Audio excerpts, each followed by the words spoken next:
ليه برسبري طاغوتيا قال كل ما يعبد من دون الله بلفظ لبريتي أو باسي عقيدك السلفي أو ردك بلام تمشاتكي أو تلقينا نتشو تناو ناخي نتشو تناو عملي بو هاللولاوا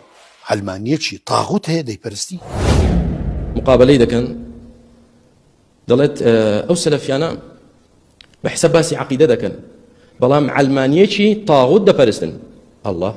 علمانيتشي طاغوت دا برستين شون دي برستين شو هي السلفي بلا سر منهج رسول إخوابي عليه الصلاة والسلام علمانيتشي طاغوت ببرستين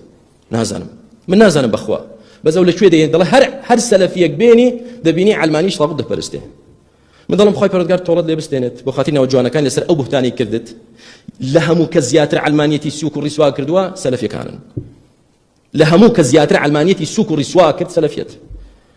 وبرهمي شي ديار الحمد لله علمانيت لولات يمدا بدو الرسوابون دروا ودا شن لقل يان دادنيشن برلمان وحكومتي يعني لقل دروز دكن ما ساوي يان بودكن اما دلين علمانيت لجير بيمانا استا السلفي علمانيت دبرستن لاخوانا تسيبو تانشي علمانيتي شي طاغوت دبرستن ما بستي اويكا بوشي ايمنالين خلچينا عند صلاتانا هموي كافرن طاغوتن رابرنو لناويان برن او فكره حزبيه داعشي دروس كردو فرخي بو داعش هلينا او ملايو امثالي او يعني لشي دائما برستو مانا دل او ني جورالي دكن لشي جورالي ما كردو با اشكال دلين هر امرك مديري قطاب خانيك مديري ناحيك مديري نخوش خانيك مديري قضايك شارك ولاتك هر فرمانك بريارك لقل شرعي خوابته قبول مانا بيتشاني شرعي خوابه فريدني زبلدانو لا طاعة لمخلوق في معصية الخالق إبي منالي شون إما علماني شي طاغوت دا فلسطين يا أوان دانا بيت شيف كين دي خلق كاندن بو أجر خلق أواني بكافر وملعون دانا انجارو دكات جنابيان أوان برز دكات ولا سر كرسي كدايدني ولا مدو أوان بيخون شري إيوه لسر توحيدني قسما بالله شري إيوه لسر إيمان وكفرني ورب العالمين شري إيوه لسر بارو منصبه ورا كامتان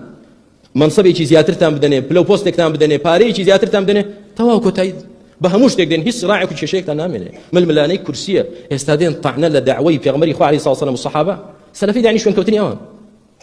والله ما نعلم علمانيتي طاغوت دا فلسطين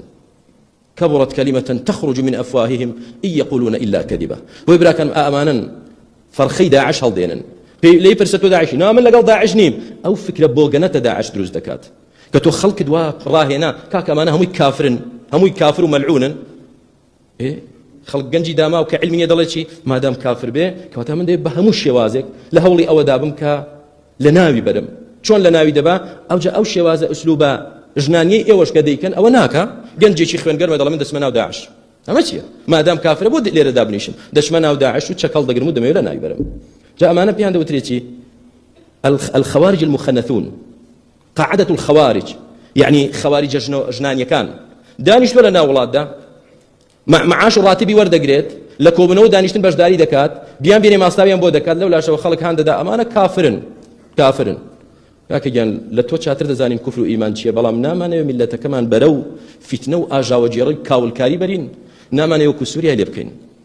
نامانه يوكو او يمني ليبكين نامانه يوكو ولاتاني ليبكين كا ن ايمان ما ن اخلاق ما ن باوك ما ن كر ما ن هيج ما نولات ما دنيا كاول كرت اما پروردي او جوره كسانيك بحساب بناو ما مستاي اينيه بلا ما مستاي شي حزبي سياسي فاشله كدرو بهتان دك الشرم جناكا وخلشي لسر بكافر دانانو تندربيتي پرورددك خوي پروردگار هدايت يم دك شايستن كشايستن بن خوي پروردگار امته بپارزي للشريان